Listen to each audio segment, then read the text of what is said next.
Les experts de l'IMO, le débat. Ce midi, j'insiste, je ne sais pas pourquoi je me vois toujours le matin, mais il est 12h07, je vous l'assure, ça y est, c'est l'heure du déjeuner. Et pour déjeuner bien, on va parler d'un vrai sujet qui intéresse à la fois les parents et les enfants, en l'occurrence le logement étudiant. À mes côtés, David Benbassa, le président de Bien Ici. Bonjour David. Bonjour Marie. Et également avec nous, Geoffroy Rezer, le cofondateur de Terreta. Bonjour Geoffroy. Bonjour Marie. Alors oui, pour celles et ceux qui nous écoutent régulièrement, ils ont déjà vu Geoffroy sur ce sujet de l'Espagne. Et on va en parler parce qu'on va essayer de s'amuser à faire des comparaisons. Mais d'abord, on va être franco-français, David. Chaque année, à la même période, on se retrouve et on se dit c'est pire que l'année d'avant sur le logement étudiant. Il y a une énorme demande, il y a très peu d'offres. Ça en est où aujourd'hui ? Alors ça s'arrange pas, mais je dirais que cette période étudiante n'est qu'un effet révélateur de la crise locative qui nous suit depuis des années. Si je regarde juste depuis 5 ans, l'offre de logement, le nombre de logements global a été divisé par 2,5. Alloué, ouais. Oh là là. Et la demande a été multipliée par 2. Ah oui, donc ça a fait tout le sens. Exactement. Alors, depuis le début de l'année, début 2026, on a vu une augmentation un petit peu de l'offre locative globale. On s'est dit, tiens, ça va un petit peu mieux. Surtout que la demande baissait. Oui, donc est-ce que c'est pas un premier indicateur de... Exactement. Bon, on est quand même dans une problématique structurelle grave, on l'a dit rapidement tout à l'heure, avec moins d'offres de logement, une réglementation sur les DPE. Bon, voilà, on attend le plan logement avec impatience. Ouais. L'investissement locatif aussi. On parlait de confiance, il faut que la confiance soit auprès des agents immobiliers, mais aussi... des propriétaires bailleurs. Exactement. Donc tout est là. En fait, ce qu'on constate aujourd'hui, c'est qu'on est quand même dans la crise de la crise locative, en fait, est encore mis plus en valeur avec cette saisonnalité et cette demande beaucoup plus importante de logements, on va dire petite surface en France, pour ces fameux étudiants.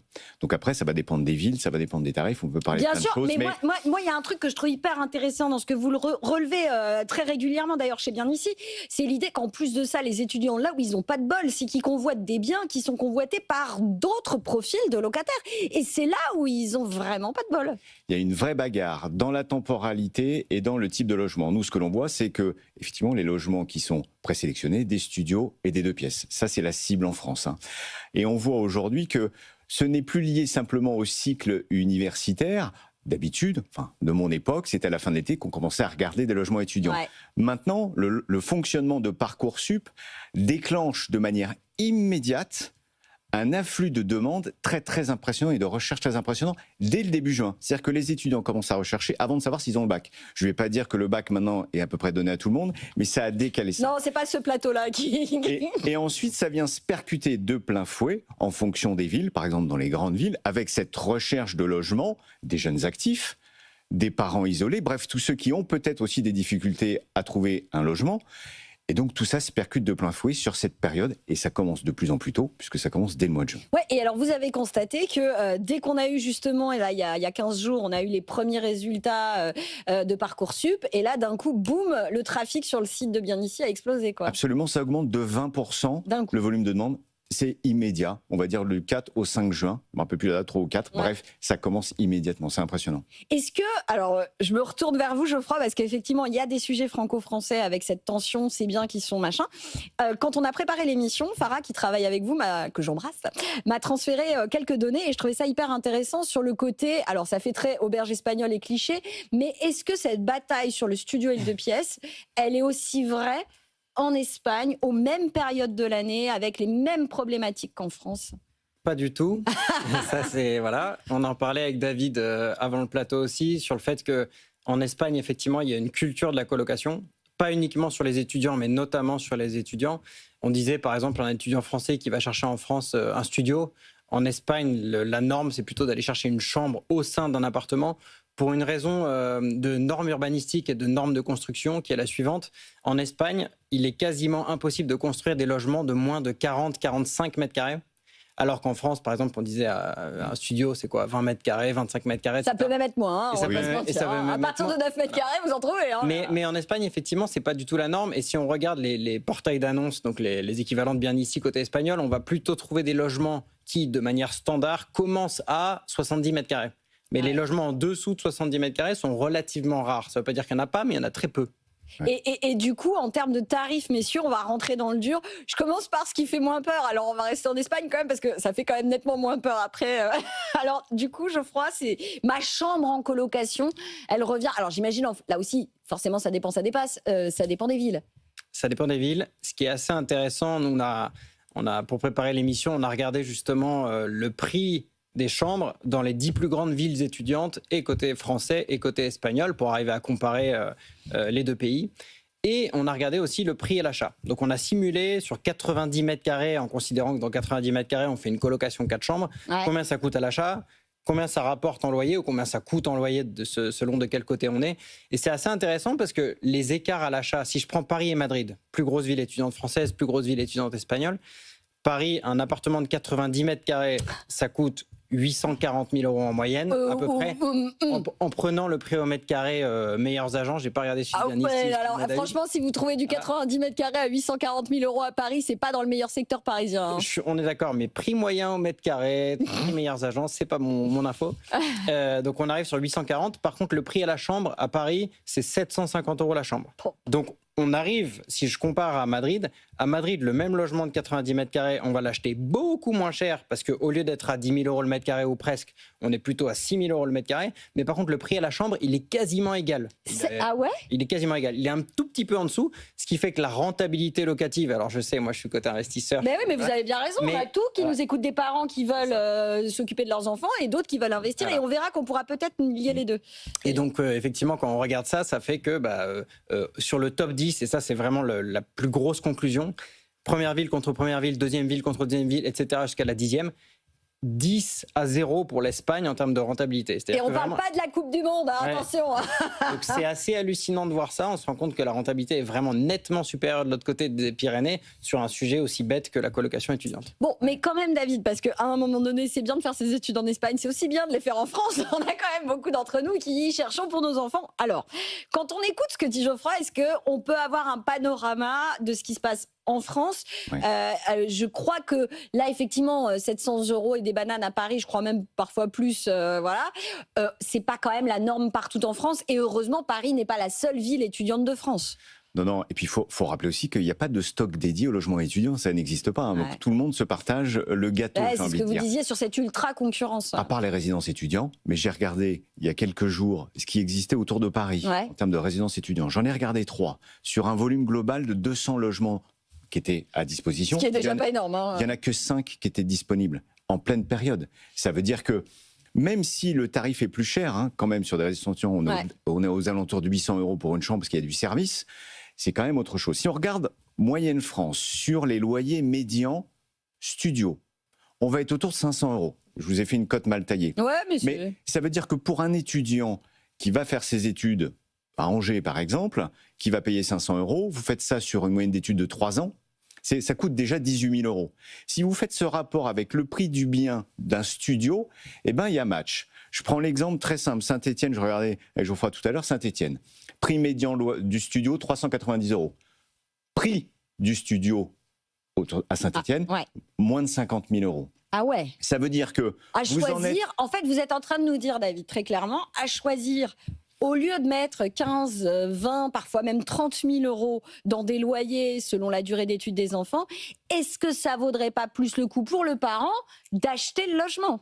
Je vous le confirme. En tout cas, c'est à réfléchir. Pour peu que votre étudiant reste 5 ans, pour peu que vous ayez 2 enfants et qui sont dans la même ville, le match, il est plié. Donc c'est votre serviteur qui peut vous le dire aussi. J'ai pas fait ce choix-là, je m'en mords les doigts.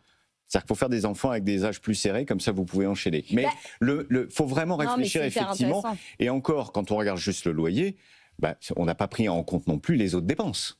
C'est-à-dire qu'il y a la dépense de nourriture, la dépense de transport, la dépense d'énergie et tout ce qui va dans effectivement les loisirs. Non mais c'est un truc qui est hyper intéressant. Et d'ailleurs, je salue les amis du réseau L'Adresse et des agents immobiliers, notamment du côté d'Amiens, avec un témoignage que je trouvais hyper intéressant dans ce cadre-là, avec une famille. Alors là, pour le coup, la famille avait des moyens quand même assez confortables. Ils ont carrément acheté une petite maison de 55 mètres carrés pour leur fille, 130 000 euros. Mais l'idée, c'était de dire, elle va faire des études de médecine, donc ils savent que ça va être long, et ils se disent que derrière elle, ce sera la petite sœur, et ils se disent qu'après la petite sœur, il suffira de le mettre à la location. Ça aussi, c'est le sujet de et je vous regarde du coup, Geoffroy, parce que votre sujet, c'est l'investissement locatif. Est-ce qu'il n'y a pas une forme de... Oui, finalement, est-ce qu'au lieu de se taper la galère des sites d'annonces immobilières pour trouver le bien qui va être concurrencé par des jeunes actifs qui gagnent vraiment de l'argent alors que moi, je suis étudiant, la bonne solution, ça ne serait pas d'acheter, quoi? Alors complètement, je pensais par exemple aux études effectivement de kiné ou de vétérinaire, où pour le coup il y a des Français qui n'arrivent pas à passer les concours côté français et finissent en Espagne, par exemple à Moncada, qui est une ville pas très loin de Valence. Pourquoi ils n'arrivent pas à passer les concours côté pour français? Ça l'histoire m'inquiète un peu alors quand ça même, c'est Les quotas, les quotas, etc. Bref, pas seulement de de compétences. il y a beaucoup de Français du coup qui se retrouvent à aller en Espagne pour faire leurs études en véto, kiné, etc. Ouais. Et c'est des études assez longues. Et effectivement, quand on regarde le prix, je reviens sur l'analyse de David, mais on peut faire la même. C'est aller dans une ville comme Moncada, par exemple, ça va être 400-450 € la chambre par mois pendant 5 ans, versus acheter un logement autour de 200 000 € dans lequel on fait 4 chambres. En fait, c'est même mieux, c'est que si on achète le logement, admettons qu'on a une fille qu'on va loger là-dedans et qu'elle a 3 colocataires, du coup, les 3 colocataires payent la totalité du loyer et ma fille est gratuitement dans un logement pendant 5 ans. Ou alors, sinon, je crame l'argent pendant 5 ans. Donc, le match est assez simple, Mais si on a l'argent de le faire. Ouais, non, mais l'intérêt de la colocation est vraiment là pour les étudiants. En France, on a quand même cette problématique que le propriétaire bailleur va avoir un peu peur de cet effet De la colocation. sur le turnover, sur la responsabilité de payer le loyer. Et puis de l'autre côté, pourquoi on marche aussi bien sur les étudiants avec les petites surfaces? On a quand même des aides, comme la CAF, même si ça a baissé, Mais elle oui, existe. les APL, bien sûr. Et qu'aujourd'hui, ça permet de réduire un petit peu le montant du loyer, donc ça reste intéressant malgré tout. Oui, et c'est là où finalement ce qu'on est en train de dire, parce qu'on conseille à celles et ceux qui nous écoutent et qui nous regardent évidemment de se renseigner sur l'opportunité d'acheter versus louer, mais quand même, il y a des fois, il faut le dire, où c'est reste quand même plus intéressant de louer. Alors, des études plus courtes par exemple, mais pas que. Il y a aussi la possibilité pour les étudiants d'obtenir des aides au logement, les APL, Absolument. ce qui permet quand même de réduire le coût affiché du loyer. Moi, j'ai eu pas mal de témoignages aussi de parents qui voulaient potentiellement, qui réfléchissaient et puis qui finalement ne l'ont pas fait parce qu'ils ont pris en compte aussi les charges, la taxe foncière. On rappelle qu'il faut déclarer ses revenus locatifs quand l'idée derrière c'est de mettre à la location. Donc tout ça peut aussi faire peur à certains parents. Et tout l'équilibre, effectivement, il faut faire ces choix-là parce que les APL ne sont destinés qu'à celui qui a le mandat. Ouais. Si vous êtes en colocation, le deuxième n'y a plus droit et ça change l'équilibre. Donc Intéressant. c'est vraiment une étude à faire, mais qui vaut le coup dans certaines vies étudiantes, c'est sûr. Messieurs, vraiment, j'ai envie de vous poser cette question-là. C'est à quel moment on va se retrouver avec moins de tension? Qu'est-ce qu'il faut faire pour qu'on ait plus cette bagarre? Et ces loyers qui, clairement, on va pas se mentir, quand on est au-delà des 800 € ou même à Madrid, au-delà des 700 € pour une chambre quand même, qu'est-ce qu'il faut pour débloquer ce marché de la location étudiante? Et que ce soit pas une course et une chasse tellement difficile. C'est ce que je disais un petit peu en introduction, c'est pas seulement la problématique du logement étudiant, c'est la problématique de la location, du marché locatif de manière générale. Il faut remettre de l'offre sur le marché, c'est un premier truc. Peut-être alléger la réglementation, le plan logement qui vise à décaler un petit peu les interdictions de location, d'interdiction de louer, ça peut être intéressant. Il faut remettre de l'offre sur le marché. Il faut permettre aussi aux investisseurs locatifs donc de se remettre sur le marché. Et il faut permettre aussi aux primo-accédants d'acheter. Ouais. Le parcours résidentiel. Voilà, le parcours résidentiel est à réfléchir globalement pour permettre de fluidifier tout ce marché. Juste un point. À mon sens, ça ne va faire que de s'empirer. Alors, je sais pas pour. Oh, l'optimisme! Je suis toujours positif. Non, mais alors, c'est pas. Mais pour une raison assez simple, il y a 30 ans à peu près, le nombre de personnes vivant au sein d'un foyer, c'était en France et en Espagne à peu près 4,55. Ouais. Aujourd'hui, on est en train de tomber entre 2 et 2,5 personnes par foyer. Parce qu'il y a beaucoup de séparations, parce que la population aussi étant vieillissante, on a effectivement un phénomène de décohabitation. Ouais. Si j'exagère un tout petit peu, on va dire que dans un appartement de 100 mètres carrés à Paris, avant, il y avait le couple avec ses 3 enfants, et qu'aujourd'hui, il y a une vieille dame. Vieillissant. Voilà, et maintenant, il y a une vieille dame qui vit toute seule. Ouais, voilà. Mais donc, en fait, ce qui se passe, c'est que sans même avoir de croissance démographique, simplement avec une population stagnante, vieillissante, il y a un phénomène de décohabitation qui met une pression juste comme ça sur tous les autres. Parce que tous les autres doivent aller se loger dans d'autres logements qui, par ailleurs, ne sont pas construits. Et alors, juste un chiffre qui est assez hallucinant. La crise de 2008, elle nous paraît lointaine, mais en même temps, il y a quand même encore des stigmates et des En conséquences. Espagne, ça a été monstrueux. Et alors en Espagne, il y a un chiffre qui vraiment me marque énormément. Avant la crise de 2008, l'Espagne construisait 800 000 logements par an.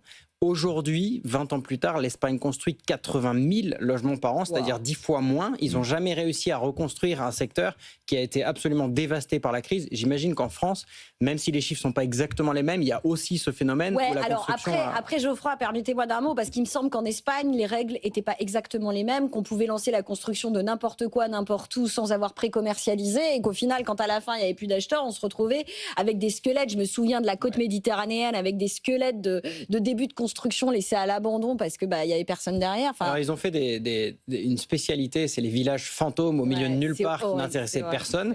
Mais moi, on va dire que ce qui nous intéresse en particulier sur les investissements étudiants ou les locations étudiantes, c'est les grandes villes. C'est les centres-villes. Voilà. Et de toute façon, dans les centres-villes, déjà à l'époque, on ne pouvait pas construire dans ces centres-villes-là. C'est ce qu'on dit toujours sur Paris, c'est que finalement, intramuros, il ne peut pas se passer grand-chose parce qu'il y a... Surélévation, un jour, il faudra qu'on en reparle, c'est la seule solution. Ouais. Mais par contre, effectivement, il y a un sujet par rapport à ça, c'est que les problématiques de construction, on parlait juste avant des coûts de construction, sont tels que, en fait, si on y réfléchit, la situation ne va faire que de s'empirer avec ces phénomènes de décohabitation. Et un dernier point, le nombre de foyers en Espagne va augmenter de 5 millions d'ici 20 ans, juste avec les projections démographiques et de décohabitation. Donc 5 millions de foyers en plus, s'ils n'arrivent pas à construire 5 millions de logements en plus, la tension locative fait que d'augmenter. Le chiffre en France de rigueur, c'était il faut au moins 500 000 logements pour alimenter le marché. On n'y est jamais arrivé. Ouais. Si, à la fin du mandat de François Hollande, pour le coup, c'est vrai. La réalité, c'est que effectivement, moi, je veux être optimiste. Le gouvernement on a l'impression qu'ils ont pris la mesure du sujet, que de toute façon, si on fait rien, ça va s'empirer, c'est sûr. Donc, on a quelques pistes d'optimisation. Maintenant aussi, il faut repenser la ville, son aménagement. On l'a dit, dans les grands centres urbains, plus possibilité, à part effectivement potentiellement. Après, on peut élargir, effectivement s'élargir un petit peu et aller autour des grandes villes, mais il faut mettre en place absolument l'aménagement du territoire pour amener du transport en commun, etc. Et mais d'ailleurs, David, justement, parce qu'il nous reste que 3 minutes et je sais, le temps passe très vite, on a donné des conseils à celles et ceux qui cherchent un logement étudiant, que ce soit pour eux-mêmes ou pour leurs enfants. Comment je fais ? C'est-à-dire, au-delà du fait d'acheter si vous le pouvez, si vous en avez les moyens, si votre banque vous accorde un crédit, faites-le d'ailleurs à crédit si vous pouvez le faire. On en parlait avec Stéphane Descartier hier qui me disait, n'oublie pas que derrière, on peut déduire ses intérêts d'emprunt quand le bien sera mis à la location. Donc, si vous avez l'intention de le faire, n'hésitez pas à le faire à crédit quand bien même vous avez quelques économies. Bref, quels sont les petits conseils qu'on peut donner à nos étudiants et à leurs parents pour trouver chaussures à leurs pieds ? Alors, déjà, ne perdez pas de temps. Préparez votre dossier tout de suite. C'est-à-dire qu'avant de faire quelques recherches que ce soit, préparez votre dossier de location. Et on l'a vu, j'en parlais tout à l'heure avec Parcoursup, dès que vous avez à peu près une idée de l'endroit où votre enfant va atterrir, allez-y, déplacez-vous, ne perdez pas de temps, passez des dossiers. Votre enfant aura le bac. Voilà, c'est sur la majorité des notes est sur dossier. Donc ne vous inquiétez pas et foncez déposez le dossier. Ne perdez pas de temps. Visal, pour ceux bien sûr, qui n'ont peut-être pas les super garants qu'il faudrait. Absolument, ça marche très bien. Donc il faut s'appuyer sur le fait de valoriser son dossier au maximum. Et s'éloigner un peu si c'est vraiment trop cher à l'intérieur de la grande ville, quand même. Voilà, on en revient à l'équilibre financier, c'est-à-dire que le temps et l'argent qu'on va dépenser dans les transports et dans l'énergie, c'est celui qu'on mettra pas dans le loyer un peu plus. Mais... Oui, donc il faut vous dites calculons quand même. Voilà. S'éloigner, ça peut être intéressant, mais attention que les transports suivent derrière. Et ne soyez pas trop exigeants au début. Vous savez que la première année, il se passera des choses, la deuxième année aussi, donc vous aurez le temps de bouger. Déjà, permettez à votre enfant de se positionner près de son lieu d'études. Ouais. Ça, c'est le plus important. Et sinon, Geoffroy, votre conseil pour terminer, partir en Espagne, faire une coloc en Espagne ? Investissez, clairement. Et sauf dans les deux capitales, Paris et Madrid, où l'équilibre peut ne pas être évident entre louer et acheter, dans quasiment toutes les autres villes, la réponse est acheter. Ça vous coûtera moins cher. Votre chouchou, c'est Valence, en Espagne, je le dis d'avant, je sais. Mon chouchou, c'est Valencia, effectivement. Parce que moi, j'aime bien Barcelone, mais bon, chacun son truc. Chacun son bébé. Merci, messieurs. J'espère qu'on vous aura apporté quelques solutions et quelques indications sur ce marché étudiant. N'hésitez pas, effectivement, à partir très en amont à la recherche de ce logement. On le rappelle, ultra concurrent sur ces studios et ces 2 pièces. Moins de colocs qu'en Espagne, en France. Donc, quand même, il y a des choses à chercher et à améliorer. On restera optimiste quand même. Geoffroy Rezer, cofondateur de Terreta, était avec nous, et David Benbassal, président de Bien Ici. Je vous retrouve demain sur BFM Business pour un nouvel épisode des Experts de l'IMO. Les Experts de l'IMO sur BFM Business.